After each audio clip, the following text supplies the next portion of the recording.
Hello, aujourd'hui on va retourner au 19e, encore, désolée, mais là c'est plus le tout début du 19e siècle. Normalement après je te laisserai tranquille avec cette période et on parlera d'autres choses, mais là on va se concentrer sur la figure de Ingres avec le tableau Oedipe et le Sphinx qui a sa première version en 1808 et il y a une deuxième version où la composition sera inversée en 1827. En 1808, du coup, Ingres il va envoyer sa première version pour montrer ses progrès en peinture mythologique et en nu, notamment avec la baigneuse de Vin-le-Basson.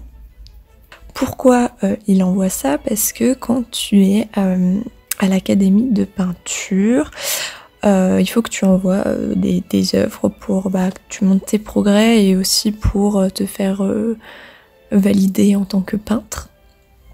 À l'époque, le bas du tableau n'était pas là et le personnage que tu trouves derrière là en fond, il n'était pas non plus. Pour le jury, au début, la première version, c'est pas une peinture d'histoire pour eux. Une peinture d'histoire, je vais te mettre une petite définition, comme ça tu vas t'y retrouver.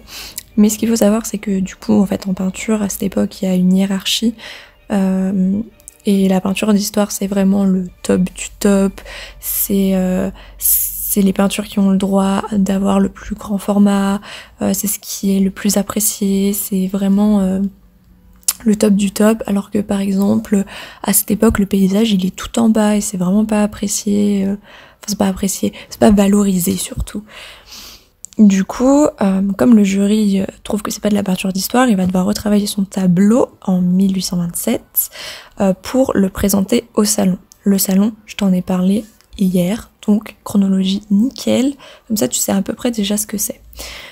Donc du coup aussi au salon, si t'as suivi hier, pour plaire, faut faire ce qui plaît, et la peinture d'histoire c'est populaire, donc faisons de la peinture d'histoire. Alors, faut savoir qu'à cette époque, il y a quelque chose qui est très répandu dans les peintures et ça va s'appeler le sublime. J'ai dû déjà t'en parler sans trop t'expliquer, mais en gros, le sublime, c'est un terme qui est utilisé par un Néerlandais qui s'appelle Burke dans un ouvrage où il va exposer la théorie du sublime et du beau. À la base, c'est vraiment pour les littéraires, mais ça va s'étendre très vite dans l'art.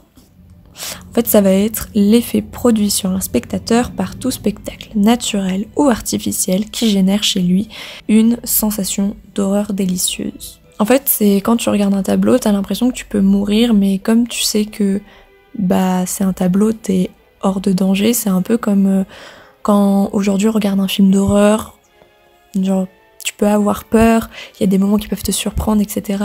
Mais tu peux vite te calmer parce que tu sais que il va rien t'arriver, et c'est ça en fait qui est grisant à cette époque.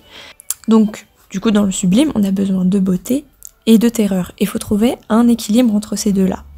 Quand l'équilibre est pas trop respecté, ça va s'appeler le grotesque. C'est pour ça que Ingres, il va rajouter cet homme qui a peur au fond, parce que ça rajoute de la tension dans la toile, et c'est pour ça aussi qu'il va ajouter les petits restes humains du premier plan. En anglais, on peut parler de gloomy, c'est un mot tout mignon pour dire glauque et sinistre, donc là c'est moins mignon. Donc sur la toile, qu'est-ce qu'on voit? On voit Oedipe et la Sphinx. Ingres, il va jouer sur le contraste entre les deux personnages, puisque on a la beauté contre la laideur, le monstre contre le rationnel. La Sphinx, elle a un corps de lion et une tête de femme et des ailes d'aigle. Oedipe, lui, c'est un être humain idéalisé avec un visage stylisé à la grecque. La posture d'Oedipe peut faire penser à une toile de Poussin qui s'appelle Les Bergers d'Arcadie. T'as aussi une opposition plastique entre le masculin, le féminin, et une géométrisation d'Oedipe avec du coup sa tête très stylisée, son corps qui va former un triangle avec du coup son bras gauche et sa jambe gauche.